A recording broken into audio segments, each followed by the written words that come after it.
What's up, dude? Welcome back. We're here yet again with the Man to Man podcast with Logan and my co-host Ben here. This is episode 4.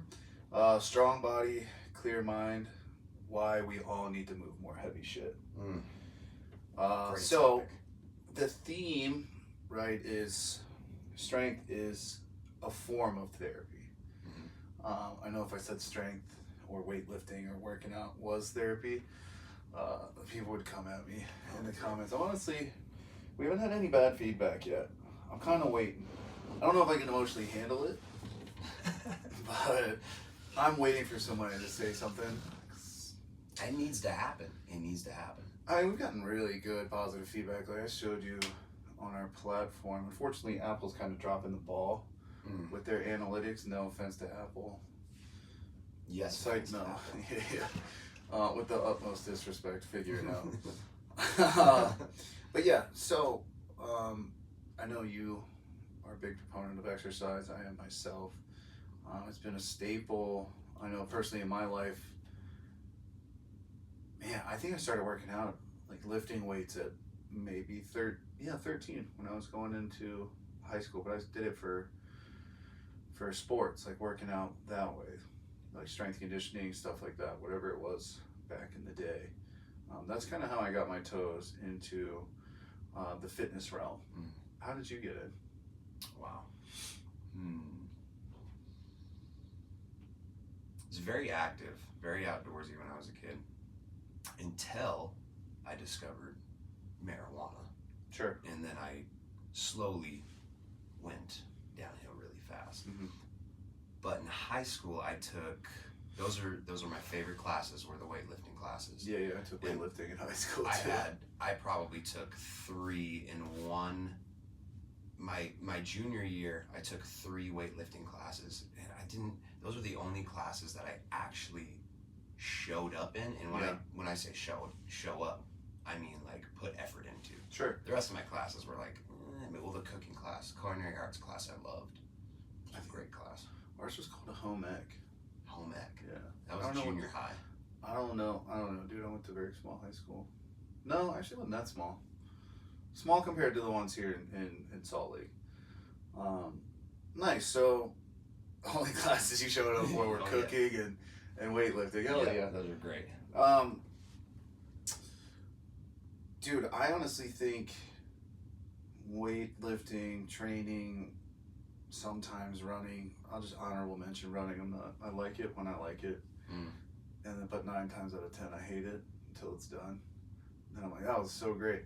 But working out in general, right, has been one of those mental stabilizers that I've used for years upon years to kind of like get my head in the game. Granted, like in each phase of my life, that mental part's going to be different, kind of what I'm telling myself through the workouts or what I need to kind of iron out and make me feel better, or whatever help me work through it. I know like teens and early 20s, like very superficial type stuff, like right. I'm gonna get big, for and then I took a little 5-year vacation to abuse hard drugs and came back, and then when I got back, I remember looking at pictures of when I went into rehab and being like, I'm never gonna look that bad again. Right? Not just like physically, but like mentally, spiritually, emotionally, like I'm never gonna feel or look that bad ever again. And that was a very cool pipe dream. I've definitely hit some emotional lows since then. Not so much recently, but But lifting has stayed super consistent for me. Working out, strength training, bodybuilding, whatever you want to call it, whatever phase you're in of exercise, I'm a firm believer that it is a very healthy form of therapy. I think you get to walk into a gym, your garage, a class, the mountains, right, the road, wherever you're going to exercise or move your body. You get to walk in, however long it is, you get to just shut your mind off and kind of move through yourself physically right? I know when I'm working out, if I'm too concerned over external factors outside of whatever weight I'm moving, I'm not hitting the weight, right? Like I'm not locked in. I don't feel great about the workouts, and I've had those where I'm so wrapped up in the external environment outside of that 45 to 60 minute workout that the workout was trash. I never regretted it, right? I never regretted not working out, but I always have the regret of not leaving my shit at the door to go in and essentially do some kind of physical therapy, not PT, but like physical therapy on myself to like move my body, move some energy through it, move some frustration or some happiness or some sadness or whatever emotion I'm feeling walking in. And then I come out a better person when I leave it at the door and use it for what it is, right? Exercise is a form of therapy. I think the sooner we take the vanity out of it, the more beneficial it's going to be. I think back to our ancestors. Sure. When I hear all of that, we were a hunter-gatherer society for millennia. Yeah. That was our main motive. Acquiring, achieving, and gaining, and meeting each other, communicating with each other. We were always on the move, constantly. And we are a very movement-oriented species. Like that is, like we're, at our base, we're animals, right? Yeah. Oh yeah. And on the more spiritual plane and looking at the lens through like being the most intelligent creatures on the planet, like we have so many different ways that we express ourselves, and movement and physicality is one of those really fundamental things to us in relation to nature and the planet. And I know that since I incorporated movement, exercise, into like a practice format, and took it really seriously, and noticed the way that I feel in comparison to when I'm not doing it, it's silly to me to think like people don't exercise or don't move around. Yeah. I get that, dude. I mean, I see people that lifting is not their jam or exercise at all isn't their jam, and cool, right? Like, excuse me, no judgment, you know, not everything's for everybody. But that, like, being active should be everybody's jam. Yeah. Right? Like, you know, I'll never force anyone to come and like lift, right? Like I always have open invitations. Hey, if you want to come work out, right? Like you kind of got to work around my schedule because, you know, the family and whatnot. And, you know, I have my own home gym, so my schedule's a little bit easier. But people that just don't do anything, that are physically capable of doing something, right? Like if you can't, if there's a physical limitation where you simply just cannot do something, this is not for you. Right. There are some absolute exceptions in the field of intense exercise. But if you're perfectly capable of moving and you choose not to, right? And then let's say you get on people that do work out, right? I think it's kind of popular now. Well, there's both ends of the spectrum, right? Like you and I are kind of telling people they should move, right? Like, but you know, you'll see people who are like, oh, I can't believe you don't lift weights, bro, or blah blah blah. And then there's the other sides, like because I don't work out or move, or I live a sedentary lifestyle, you're, you know, fat shaming or whatever you want to use the term for. I know super skinny people that are sedentary as well. Hell yeah. But I mean, movement's medicine, dude. 100%. Like go outside, go for a walk, throw your headphones in. Honestly, if you can go without your phone in your headphones, you're doing something. Right? Like I'm not, because of where we live, it's a little busy where I'm at in, you know, Salt Lake Valley. But there's so much to do. Oh, for sure, dude. Movement wise. But I'm just oh my gosh. We went up to Big Cottonwood like randomly Thursday night after I got off work. We went up. I drove up like for like 15, 20 minutes. Took some pictures. Got outside. Got Jamie outdoors. Bada bing, bada boom. Simple, short, immersed in nature. Yep. Beautiful landscape. Yep. Fresh air flowing in. Yeah, hell yeah. Out of the hustle and bustle of the city. It's beautiful. But we 100% are the exception here. Like I've been to plenty cities in America, and Salt Lake is one of the few where you can drive 15, we'll say 30 minutes, right? Like where you can drive 30 minutes outside of the city, be in the mountains. Literally in the mountains, by a lake. I don't know. Desert. If you want to throw another 3 hours onto that, be in the desert, right? Like go north and be in a little bit deeper with the mountains. I think we are very lucky here, but what I want to touch on is just getting outdoors and moving, right? No matter what time of year it is. Now, if it's snowing, sick, dude, go outside, right? Like throw your little snow booties on. Throw a snowball, dude. Yeah, just get outside. I'd like throw your headphones in, put on your favorite podcast. Hopefully it's this one. Yeah, and just go move outside, dude. Go walk for 30 minutes. Take your dog with you. Push your kid on the stroller. Take a light jog, right? Like walk with your husband, wife, domestic partner, best friend, whatever, right? Like go outside.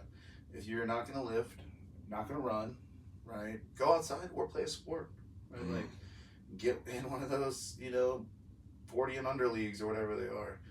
Play softball, play volleyball, do something, but you need to move. Movement is medicine. You can't just go from your desk to your couch, right? Like you can't go from your desk job to your couch and everything be fine. Now, if you're like super blue collar, moving every day, putting on roofs, you need to rest. Yeah, like just a little bit. Yeah, like blue collar people. This isn't for you. Tighten up your diet a little bit. Stop picking up the 7-Eleven pizzas. Yeah, hell yeah. But right, like if you're going from a sedentary job, sitting at your desk, crunching numbers all day, and then going home, watching fucking Netflix and whatever, right? Love Island. Oh, bro, I'm not even gonna. I want to do a whole I want to do a whole episode on the reality TV, on the impact of reality TV on our culture. Because I'm a reality TV kid, bro. Like I grew up on like Road Rules, Real World Rules, fucking Room Raiders, Survivor. What was the show with the situation in Snooki? Fucking Jersey Shore. Jersey Shore. Everybody watched Jersey Shore. I didn't know a person that didn't watch Jersey Shore. Crazy. GTL. Shout out to Mike. The situation of being sober though. Oh hell yeah. Actually just listened to him. I think it was Theo Vaughn's podcast. Oh my gosh, dude, I love and like I don't do a lot of like sober recovery podcasts. I'm for some reason in this super weird phase of just learning everything.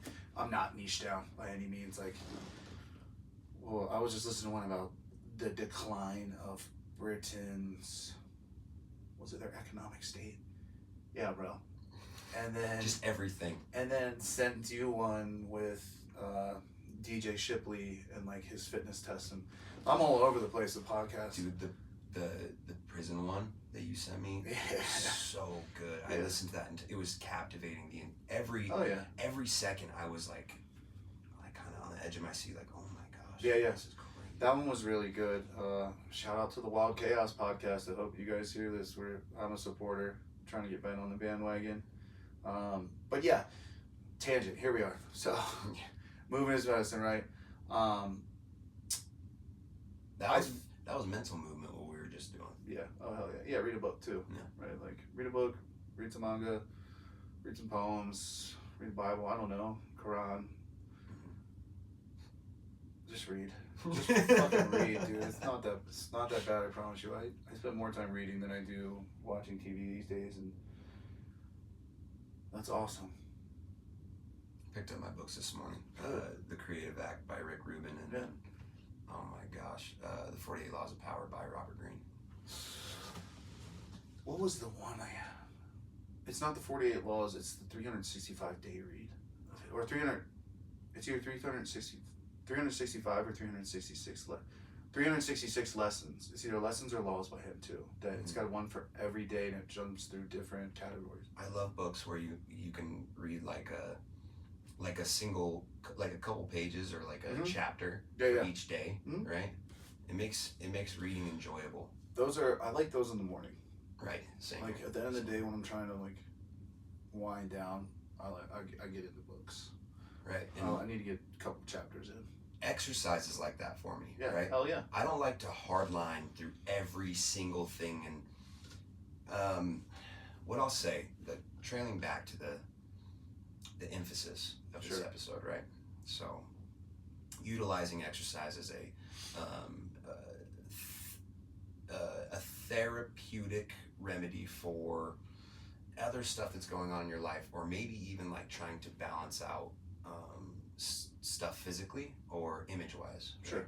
Because I think everybody who steps into exercise, usually the basis for them wanting to get fit is usually image based, Yep. right? Or performance based, or because they fucking need it. I've met a couple people that just like absolutely need to move, right? In my many years now of coaching and online coaching, nutrition, fitness, blah blah blah, I've found and this is gonna sound so shitty, the people that want to look different have more consistency than those that their doctors say that they need to lose. Right, someone else. Now, like, if there is some kind of other external factor where, like, doctor said this, but, you know, my wife or my kids, blah, blah, blah, boom, that normally drives it home. But I've had people that are single, no kids, no wife. Doctor's like, hey, you gotta lose 40 pounds, drop your blood pressure, you've got whatever, blah, blah, blah. And they are hands down the hardest to coach. Now, like... The hardest to coach? Yeah. Because they don't care. Because they don't want to be there. It's not they don't want to be there. I feel like they do want to change, but their willingness to do so has no motivating factor. So it's not... It's the motivation is external rather than internal. I like that. Yeah. Right. I mean, and you need both, right? Essentially, to make like a complete life change, if you are in that tough spot, you need the external, right? You need people holding you accountable. Besides, like, because people will pay me to be their coach, but like, honestly, if you can afford a coach, it is not that big of a deal if you're not going to listen to them, right? Like, and that sounds terrible. I mean, you know, we're not cheap, but you know, you need another factor. You need like a wife that's on board, a husband, boyfriend, girlfriend, whatever, right? Like, I got to lose this weight for my kids because I still want to see them when they're having kids type shit. It really reminds me of people who stay sober. Yeah. Right. So you predicate your sobriety on these external things like, I want to get sober so I can have a house, or so I can get my kid back in my life. There's a high likelihood that you might not stay sober because you're not doing it for yourself. Exactly. And if you're, you know, and some people are just comfortable, right? Like being unhealthy. I'm going to say unhealthy. Chilling. And that's okay, dude. But there will come a time when, like, that choice won't be made. You won't be able to make that anymore. Where you're like, oh, man, my health is trash. Like, the doctor said this. I've been in the hospital X amount of times. Now I can't because I've neglected it for so long. And you know, that's shitty, right? Yeah. Like, you know, I feel like investing in yourself physically is a long-term investment, just like investing in your mental health, your emotional, and your spiritual health, right? Like, you have to invest in all those things in order to be a healthy human. But, you know, we'll look at it, you know, as a bank account, right? Like, I've got a savings, checking, we'll throw in a dedicated savings in there too, right? If I'm only putting money in one account, none of the accounts grow. Right. And then I'm lopsided on one side.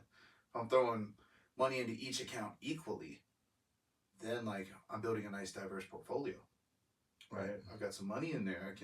I've got some, you know, oh shit money, something, the refrigerator broke and I gotta buy one. I've got some, you know, fuck off money where if I want to take the family to, you know, Disneyland or whatever, right? I think of Maslow's hierarchy of needs, like a pyramid. It's shaped like a pyramid. Yeah. You got like base things, connection, individualization, and like at the very peak of it is creativity, pretty much. Sure. Right. So it's like the epitome of a well-balanced life is when you are able to incorporate some sort of creativity into your life. And there's a lot of creativity in movement. Yeah. Oh yeah. So much. I mean, if you're creating your own workouts, right? Like you move in different patterns than what you're used to. You gotta get creative, right? And if you're in this long enough, you gotta get even more creative because the things that, you know, the staples that are staples and they do work, eventually you kind of top out on them, and you know, it's like, cool, I'm now, whatever, deadlifting 600 pounds and my lower back can't hang anymore. Like, or, you know, bench, squat, deadlift, whatever, to where you got to throw in different variations now. I'm throwing in unilateral movements. I'm throwing in isolateral movements, right? I don't want to get too technical on that. Right. Oh man, my mic just fell. 1 second. You need some assistance? No, I got it. Okay. We're just gonna blurb that out. I need to just screw it in completely.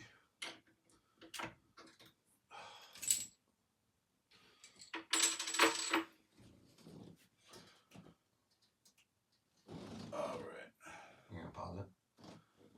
Yeah. Hang tight, folks. If you're watching from our video episode, I'm going to leave this in because I think it's fun. Right. But that being said, bear with us. Hold that bad boy. Why is it just my side? This has happened to me like twice now. Because you fidget with it. My mic? Yeah.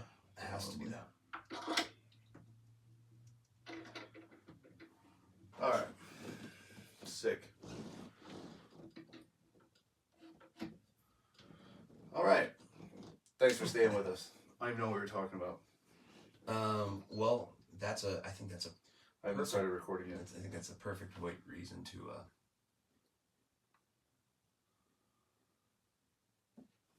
Alright, and we're back. in lieu of that, I think it's a perfect time to trail back to the main topic. Yeah. I think that was the universe telling us to reel it back in. Right, reel it back in. So I'm reading on the board, lifting is a language that helps express what we can't say. What does that mean to you? I know for myself, there's been emotions that at the time I can't put words to. Right? I can't put adjectives to it. Be like, this is fear, anger, resentment, happiness, joy, sadness, whatever. And then excitement. Yeah. And then I lift, kind of process, clear my head. And I'm like, oh, well shit. I guess I was kind of holding on to that and not feeling the best about it.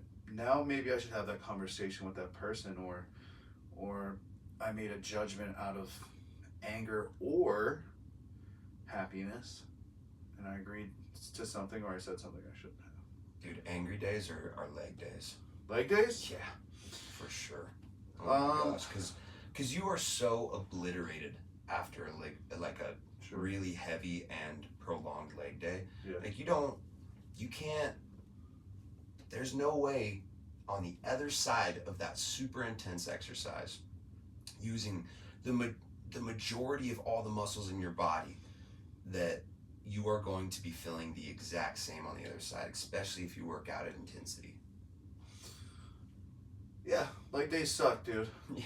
That's not my favorite. I mean, I love a good leg day, but I feel like it shouldn't just be whatever day. I think you should be able to utilize any day and like not kill yourself in the gym or kill the emotion, but work through it. Right. And I don't mean to use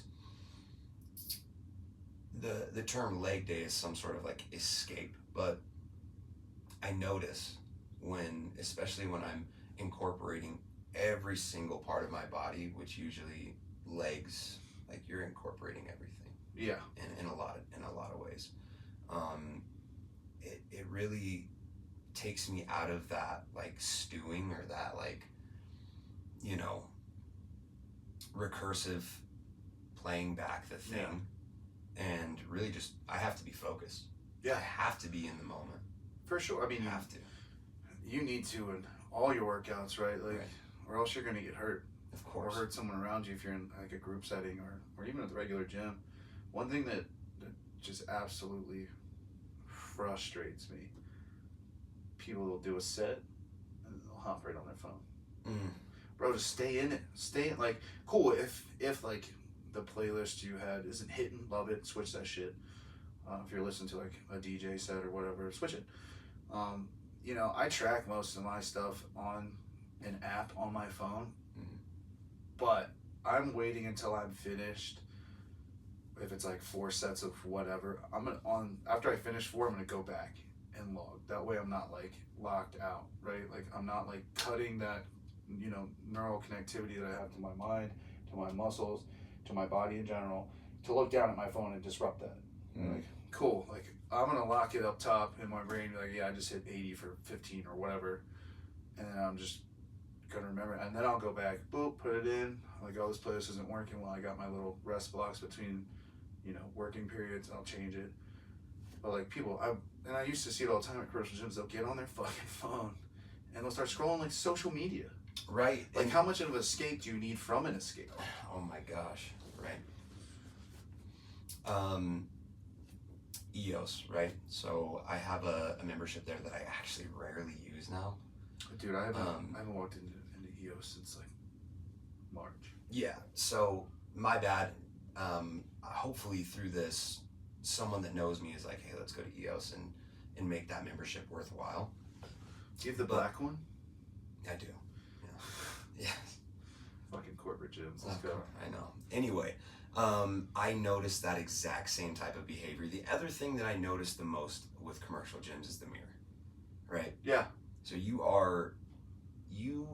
when I step into these commercial spaces, and like there's a lot of fit people, right? And there's I would say percentage-wise, it's probably leaning on like 80-20, right? So 80% of the people are pretty hyper fit, you know what I mean? Sure. So they more I guess picturesque, if you want to use that word. Yeah. Or if I'm going to use that word, and 20% that are relatively normally shaped, Sure. know? And the majority of the time that I see people at the gym, they're like in the mirror doing these like crazy poses and like puffing up, like, and it really, in my mind, shines a bad light on gym culture. And for people that, like, I think in some ways it might demotivate people. Someone like me and you, it might motivate us, Sure. right? Where we see that and we're like, yeah, I mean, I can get there. Yeah. But for some people, it might stunt that. What would be a compelling component for us? It might turn someone off from moving. Unattainability. Is it though? Right? I mean, no, I don't think it is. But that's because I put in a lot of fucking work all the time. There it is. I think so. Like, people will see people like you, like me, people that, in the height of how good they fucking look, and those are the people like flexing in the mirror, and even people that don't look that good are flexing in the mirror, which I'm all for it.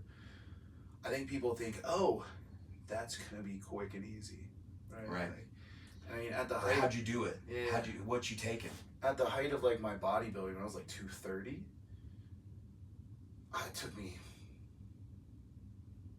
5 years to get there. Yeah, dude. 5 years of like, that's what I did was like I lifted, I ate, I slept, I lived like a very minimalistic lifestyle. I worked, but that was that I like 4 to 5 hours in the gym, right? No. Hour in the gym time. But like that's all I did, bro. And I think that's what people get so lost on. How hard it's if you're gonna do it healthy, how hard it's actually going to be for you, right? Like, it's not gonna be a year. You will see really good results in your first year if you're like dialed in doing it, because you got those newbie gains, as they call it. Oh yeah. Year 1 to 2 newbie gains, because your body's adapting, right? It hasn't already adapted to certain exercises yet. Year 2 plus, like, you gotta get fucking creative with it. Mm-hmm. I gotta start manipulating my diet a little bit more, supplementation, blah blah blah blah. But I mean, I agree. I think it could be discouraging with people flexing in the mirror. I came up on all that, right? Like, from going to like the local YMCA in my old hometown, watching these jacked dudes flex in the mirror, and then looking back, they're all running fucking gear, but right. Well, being like, dang, I want to look like that, and then striving to get there for years at a time, and then getting there and being like, oh, fuck, now what? Right. Like, now what? Chasing the number, chasing the look. Yeah. one of the things I have up here on the board is discipline creates mental calm. Mm. When you're locked into your routine, locked into your gym sessions, you're eating well, you're sleeping well. How calm do you feel? Let's say this. How calm do you feel when chaos comes?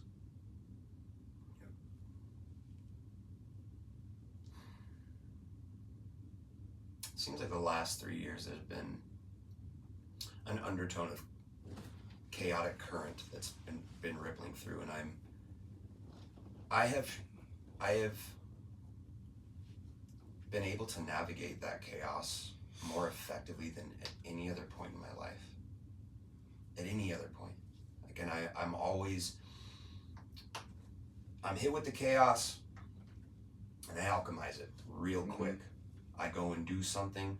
I'm the last year in some change, I've been in school, so I'll get in my study books. I mean, I'm a trainer over at Fit to Recover, so like I always have these wonderful resources to like lean into when I'm hit with that chaos. Exercise has been such a major component of working with chaos, navigating chaos. And it started after I got off the streets and was put into CATS, which is ironically I go and I coach over at CATS now, right? Full circle moment too. Let's go. No, that's a God thing. I couldn't even do a pull up when I got in there, and people who see me now, I know that people either admire me or they're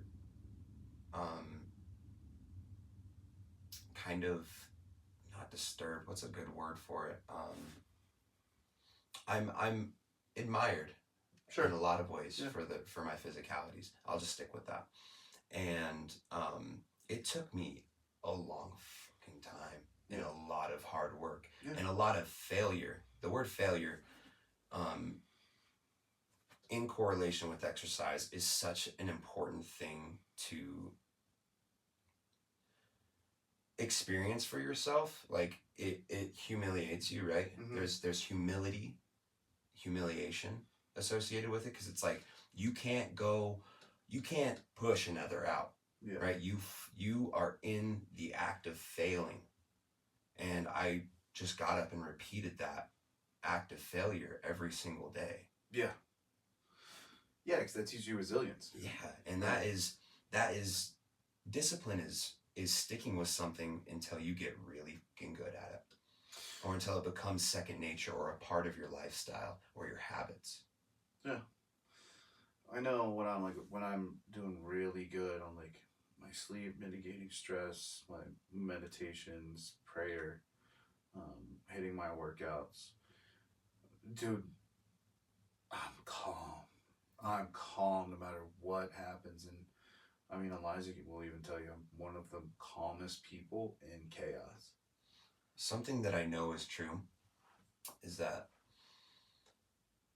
I take a different perspective on the word calm. Like calm, in my mind, doesn't look like some sort of Zen Buddhist just like sitting there, while the world's falling apart. Calm is peace, an atmosphere of peace, right? In the house or in the environments that you step into. So calm is an internal thing that is an attribute of your character that you exude when everything else is going to shit. And there are many disciplines that I practice, and one of the most helpful for turning whatever external bullshit is going on into my life into calm is exercise. Oh yeah, dude. But we've been saying it's a staple. Like it's a staple in my life. It's a staple in yours. Which perfectly segues into my next point. Strong body gives you a stable platform to handle life's weight. Right. Like, and I'll tell my classes all the time. Like I'll put them through a pretty decent workout, pretty tough workout, and I'll tell them, hey, this isn't supposed to be easy. Right. Because, you know, when you leave wherever you're at and like real life shows up, you're already conditioned to handle chaos. You're conditioned to handle shit that's gonna make you question what the fuck you're doing, right? Like, and I do that out of a place of love for them, right? Like, because I had a lot of people before me, not in the gym so much, to where they put me through tough workouts, but like conditioned me to go through tough shit, Right. right? Like, my old sponsor Mark conditioned me, like even just so subtly, like Mr. Miyagi type style. And then when life got crazy, I was conditioned to be fine, not fine. I was conditioned to move through it. I don't like the word fine. But yeah, dude. I mean, if you can push through a workout, right, a tough workout, right, like, and I don't really go in, and some days I'll have feel good days, feel good workouts. Like today was one, and I'll dive into that here shortly. But I'm pushing, right? Like I want to know the what my body's capable of, the limits to that I can push it to, and then I'm gonna go a little bit extra because that's the new limit. That brings me to my question. All right. How often do you exercise at intensity, and what does intensity look like? What intensity? So when you say intensity, like I think it goes right down to like my training as a trainer, right? Like, what? Give me. I'm like using the word intensity as like the maximum amount of output that you can. 4 times a week. 4 times a week. Maximum capacity, right? And that's like either that's normally like lifting as heavy as I can in a low rep range for multiple rounds, like 5x4, 5x3. Like this next week, I'm finishing up a program with my coach now, and we're going to be running 5x2s all week. Explain. So we're going to be doing, so you work up to a top set, right? Like 5x2. So he'll start you'll do 2 reps of like 60% intensity, right? So like my 60% I can push for like 10 to 12 reps. Right, but I'm only doing 2 because this is just gearing the body, getting the CNS ready to push something heavy. So it'll be like 60, we'll probably go 70, and then it's going to be 90, 90. Or no, 60, 70, no, 50, 60, 70, 90, 90. So those last 2 are, I'm redlined. Like I'm going as hard as I can. Right. I'm pushing as much weight as I can. And like the KPIs we're chasing. What's a KPI? Key point of interest. Right, so what you're measuring, essentially. For this 6-week training block, strength conditioning block, we did push press, barbell push press, barbell front squat, unbroken pull-ups, hang clean, deadlift, which I didn't do just because I don't have a trap bar. And as much as beneficial as I think the deadlift is for the general, no, not even general population, I think it's specific to certain training backgrounds. Right. I would deadlift if I had a trap bar, just haven't bought it yet. But so I didn't deadlift. No barbell deadlifts. For me personally, even if I do them completely right, they just never feel good the next day. Where I'm like, where I don't regret it. Right.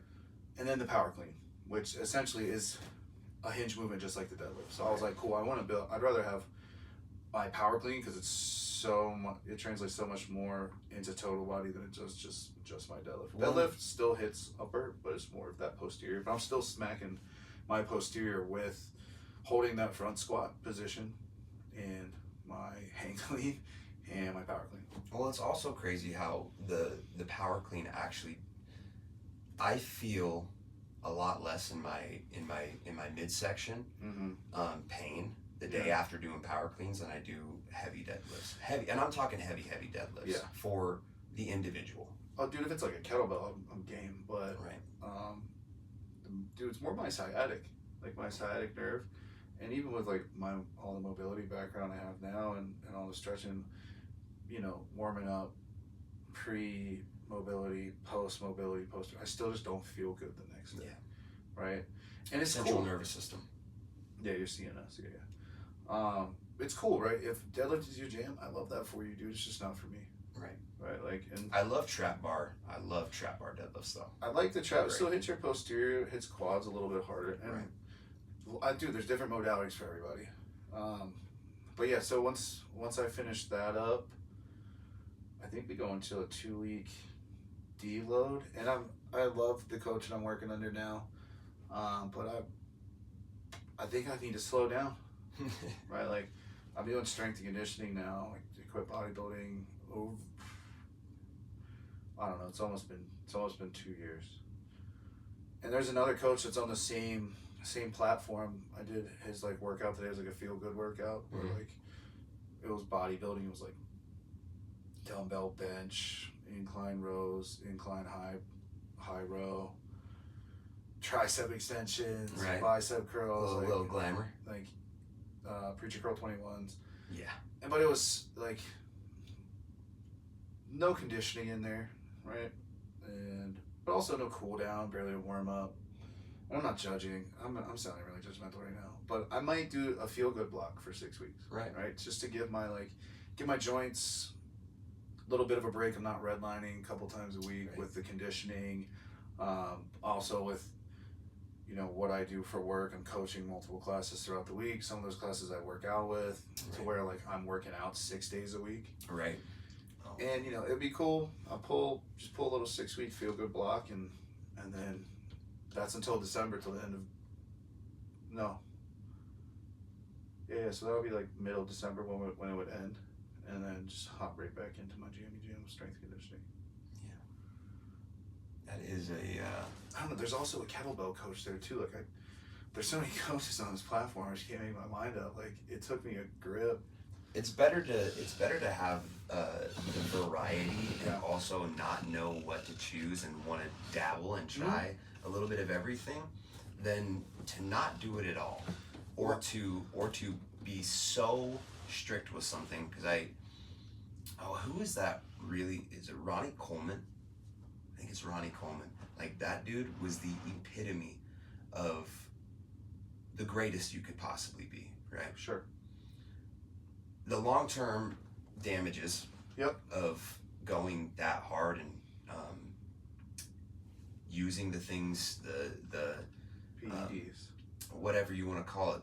I call them like it's like a substitute, right? In some sort of ways. Sure. But like you can see the damage from sticking to one thing for a very, very, very, very long time. I mean, striving to be the best. I mean, when you get up to their level, like the C-Bombs, the Ronnie Colemans, Jay Cutlers, right? Like those pro bodybuilders, their cycles are just not made for human consumption, right? Like, like if your doctor puts you on HRT, that's different, right? But like, I'm sure they probably got some sketchy substances from some people and ran them for long times, and now like they can't. Like I think C-Bomb still bodybuilds, but not to the degree that he was now that he's like a father and he's kind of pulling it back. I see him like doing a bunch of mobility stuff sometimes. I'm like, hell yeah, it's good. Good. You need to stretch a little bit. So that also brings up another question. Sure. What is your take on performance enhancers? To each their own, bro. Yeah. Right. Like to each their own. If you want to do that, by all means. My warning though, fucking get your blood work done. Go to the doctor, dude. Like, also, are you trying to go pro? If that is your dream, very hard to do naturally. Everybody claims natural, right, on social media because it's so cool to have a natty badge. Natty. But you're not getting there naturally, dude. Right? Like you can claim it, love it. You can claim it, but you can tell. But yeah, dude, if you want to do PEDs, right, performance enhancing drugs, steroids, blah, blah, blah, blah, blah, if that aligns with your morals and values and your goals, cool. Just be safe, right? Like, don't think that you're Superman and you're immune to running gear for 5 years straight and there's gonna be no repercussion, right? Like, take the breaks, do the protocols to balance your hormones back out, right? Like, got a lot of friends that do PEDs, they're still in that bodybuilding spectrum, and I tell them the same thing, right? Like, hey, just be smart about it if you're gonna do it, right? I know that performance enhancing drugs and steroids are really big in the recovery community, and I have mixed reviews on that, right? Like mood or mind altering, Right. right? Because like if you're running 500 milligrams of test or whatever, or tren or whatever your thing is, that is mood or mind altering. Right. Well, the same can be said for nicotine and caffeine. I don't know why it's so big in the recovery community. I guess because everybody walks in as like that 120-pound alcoholic or junkie, Dude. And I know most of us want it. It's just like the JG Wentworth commercials. My money, I want it now. Right? Yes. The need for instant gratification is so prevalent in our community. I think instant gratification is prevalent in human nature. Well, sure. And our community. And our community. I know that there's an extra little dose of instant gratification added to the batch. It's because our neural, these leather chairs are so hot. It's because our neural networks are rewired carved out for dopamine. From having that instant gratification whenever I needed it, whenever I could afford it, right? Like, did you have another question? You said you had a couple. I do have a couple. So fire them away, dude. This is fun. How do you feel about PEDs? So my question is, I'm going to start with this. Sure. I take maca. No. Back up. PEDs, dog. No, I know. But I'm gonna lead up to that. Sure. I take maca, Tomcat Ali, and ashwagandha. Why? Because in doing research, right, I found out that these were natural substances that also boost performance and aid in people that are doing a lot of physical stuff. Sure. So would those be considered PEDs? No, bro. Those are vitamins. You can't buy fucking steroids off of Amazon. Yeah. And you're what, 28? Oh, dude, I'm 32. Oh. So like Tomcat Ali, maca, ashwagandha, big fan of ashwagandhas for stress and helping with your cortisol levels. So ashwagandha and Tomcat Ali, yes, do help you perform. Do you know why? No. Because what they do is they give you a slight boost in your testosterone, more so in your libido. So like your sex drive. Right. So also I think it's a very good placebo too. Right. Like, and I take maca root as well. Like, I know I feel a little bit better on it. Yeah. Placebo effect with it though is for men. I feel like I'm getting something, right? For men, yeah. You feel like got a little bit of extra fucking blood pumping, right? Like smelling things on the wind and whatnot, right? Like, I'm a big fan of if it's healthy and it makes you feel good, do it, dude. Right. Like, I'm not gonna tell you to. What I will say is pick one, either maca or Tomcat Ali, because they're both the same. You don't need both. Okay, good to know. If you were gonna start taking anything, creatine, 100%. I mean, I have a bottle of creatine. Yeah. Creatine monohydrate, 5 milligrams for physical benefits, 10 for cognitive and physical. I do 10 a day. I love it. Right. Yeah. I'll give you a quick little. My top 5. Yeah, enlighten us, please. Yeah, my little top 5 of the ones that are gonna stay with me forever. Creatine, alpha GPC, which is alpha GPC is good. What's it called? I want to say it helps with neural pathways. So it's I've heard of alpha brain. Same. But alpha GPC is literally. So mushrooms, right? Nope. So alpha GPC is literally just the molecular structure of it. Right? Okay. That's what it is. It's alpha. I don't know I used to know what the GPC meant, but it's good for something glucose, maybe. Maybe. Good for the brain, right? Good for focus. Good for memory. Good for cognitive ability. Okay. Right. So you got your creatine. You got your alpha GPC. Right. You got your NAC, right? NAC. Yeah. N-acetyl cistern, I think so. I'm butchering that. Andrew, if you remember, would love me for butchering that. Right. I actually got it from his recommendation of one of his memory and cognition Dude, podcasts. that man is an absolute genius. So what that does is 1,200 milligrams a day, right? So I take a dose in the morning on empty stomach, dose before I go to sleep. It's a very powerful antioxidant. Okay. So it helps fight those free radicals. It is a precursor to glutathione. Dude, I'm butchering all this, guys. I'm so sorry. But great for you, right? Right. Great antioxidant, and unfortunately, we all live in a world now with highly processed everything, pollution we breathe in. That's why I like whole foods. Yep. So, number 4, if you can't eat your greens, supplement them. Shout out Davin Lau. I forget the percentage he gave me of people that do not hit their daily fruits and vegetables. Minimum is 2 servings. 2 servings for fruits is 2 cups. 2 servings for greens is 2 cups. Right? Yeah, I mean, I love veggies. So I overeat veggies. I do my best to do the fruits. So there's 4. Number 5. Little bag of those mandarin oranges. Huh? Little bag of those mandarins. Number 5. Let's see. Mainly a lot of my stuff's for cognitive ability now. Right. Because I mean, there's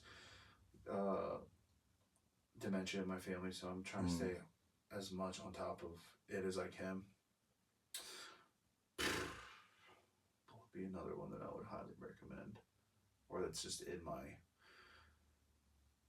repertoire. So I'm not that good of circulation from my previous life, so L-arginine is one that I'll take. I've seen that one before. Yeah, I've seen that. It's a good precursor to nitric oxide. Right, like helps blood. All my bodybuilders, they're gonna know it. They love that shit. Yeah, that shit. You feel intense after you take the nitrous oxide. What is it? Nitrous oxide is what you use to get high.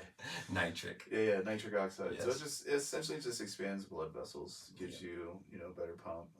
It's either L-arginine or it's going to be citrulline malate. And that's just for my own health, right? Like things that I've gravitated to. Everybody should do your own research on supplements that you think are going to be beneficial. Talk to the doctors, please. Sure, talk to your doctor, dude. Talk to a sports nutritionist. Talk to me. Shoot questions. Right. In my inbox on Instagram. You guys should all have my handle by now. Honorable mention, whey protein. But when you go to buy that whey protein, please read the ingredients. Mm-hmm. The protein that I have now has 4 ingredients. 3 of those are the protein. The 4th one is sea salt. Dude, have you ever seen the contents that are in like and this is not to shame on any brands, but there are certain super flavorful brands, right? Oh, dude. So the better the flavor, the worse it is for you. If you read what's in there, yeah, you are going to have to research every single last one of those terms because they present it in such a way that those terms, they're using like Latin terms for everything, and to disseminate what is actually in there, you have to look it up. Yeah, dude, I agree. I used to work at GNC and was privy to a lot of the ingredients that they use, and most of their stuff I would never put in my body. Yeah, it's not good for you. Sick, dude. That was fun. I like that. PDEs, my take on yeah. Performance enhancing drugs. I've never done steroids and I don't intend to. Sure. So my viewpoint is if you can muster up the courage and the initiative to start working really hard and making it something that you do weekly, right? Multiple times a week, you are going to see significant benefits in your overall health, your happiness, your stress levels, that calm serenity feeling. You're going to experience those things, but you're also going to have to work pretty fucking hard for it. Yeah. And I don't want another substance coming into my life that I am dependent upon. Sure. To feel good. Yeah. I just don't want that. And I have friends that do, and I kick it with them. I love them just like my brothers, and my sisters. And but for me personally, I don't want it in my diet. Sure. Yeah. All personal choice, dude. Yeah. Right. How many more questions do you have? I think the last one was, what is the worst injury that you've ever sustained? But I have to use the restroom really bad. Yeah, I'll talk about it when you go to the bathroom. Okay. Wait. For lifting? Like working out? Yes. Yeah, cool. I got it. Cool. For those of you that are still with this while he goes to the bathroom, worst injury I've ever sustained, and this is one of the reasons why I actually stopped deadlifting heavily, right? I had a lower lumbar sprain or strain. I don't know which one it ended up being. But I got to a top set of a lift one time, felt a click, then felt the pop, put the weight down, I felt fine up until 3 hours later, to the point where I couldn't even stand up. I had to lay on the couch, heating pad on the ground, legs elevated, and I want to say it was like 3 or 4 weeks before I could load anything like on my posterior chain. And for those that don't know what the posterior chain is, essentially it's the back end of your spine, right? So your whole back side of the body, calves, hamstrings, glutes, erector spinae, lats, traps, neck, and that was a painful like 4 weeks. I still lifted, but it was so limited that I just wasn't enjoying it, and I didn't deadlift again for another like two years after that. I still did, posterior chains movement, back hyperextensions with the glutes, RDLs, which is a form of deadlifting, more hamstring focused. I mainly just isolated glutes, hamstrings, just so I could still hit some posterior chain, but I was terrified to deadlift for a long time after that. And then when I got back in deadlifting, that injury still nagged a little bit. Honestly, that's I have a little injury with that right now from doing a workout the other day with the posterior chain, and not as bad as it was the last time, but still sore enough to the point where it just wasn't worth it to do it again. I'm talking about deadlifting and how I had like a strain or a lower lumbar strain or sprain, and I could barely. I could still work out, but I couldn't bend or move my spine in any lateral direction or interior bend or for weeks. Wow. 4 weeks, and that's why I don't deadlift anymore. Wow. Cool. So we've been talking for a minute now. I just want to leave you guys with a little bit of statistics here, some that I found from case studies. So weight training cuts depression by 43%. Wow. Can you believe that, dude? I can believe that, and I know that to be true. Yeah, dude. I fully believe it. I'm a firm believer. I think that everyone should work out, right? And so that was across 33 clinical trials that resistance training produced antidepressant level effects, even in people not diagnosed with depression. That was the JAMA psychiatry study in 2018. Lose your prescriptions, join a gym. Oh, talk to your doctor and then do that. 8 to 12 weeks of resistance training drops anxiety by 25%. Also, improves energy, focus, and emotional stability for both men and women. Frontiers in Psychology 2021. And another one I don't have up there on the board because I ran out of room, but also going to mention, for every 4 people who lift, 1 experiences a clinically significant mental health improvement. That's the same impact ratio as therapy or medication. Gordon et al. Meta-analysis 2018. I'd like to be part of that 25%. I think we are part of that 25% realm. So I'm gonna just drop a little heater and then we're gonna close this out, right? 3 months under the bar can do what a pill often can't. It helped rebuild your chemistry, your confidence, and your calm. I love that. Ben, where can they find you? You guys can find me at Fit to Recover. Okay. At Fit to Recover. Yeah. Right. You guys can come and join me in the gym for some nice, good, great sweat with kettlebells, functional fitness training. Yeah. I'm also on Facebook. I'm still working on the Instagram thing. I just saw you posting the other day on your story, bro. My Facebook feeds into the Instagram profile that I can't get into. So, anyway, but they're both linked now. They're linked by Meta. Yes. So I can. Mark Zuckerberg. Yeah, great. Thank you, Meta. Okay. I hope you figure it out. So, dude. You guys can find me at Instagram at Logan_AdamsFit. All of our links to all our platforms, YouTube, Spotify, Apple, and now iHeartRadio, which I got to update that link and make sure iHeartRadio's on there, is on my profile under my link tree. Click on the link tree. Click one of those, whichever platform you like to rock out with. We're going to do video episodes, hopefully each week, depending. We're going to see how this video works this week. For those of you watching, we love you. For those of you listening, we also love you. Don't forget to be a good human this week, and make sure you hug the homies. Oh, for sure. Hug the homies and call someone you haven't seen in a while.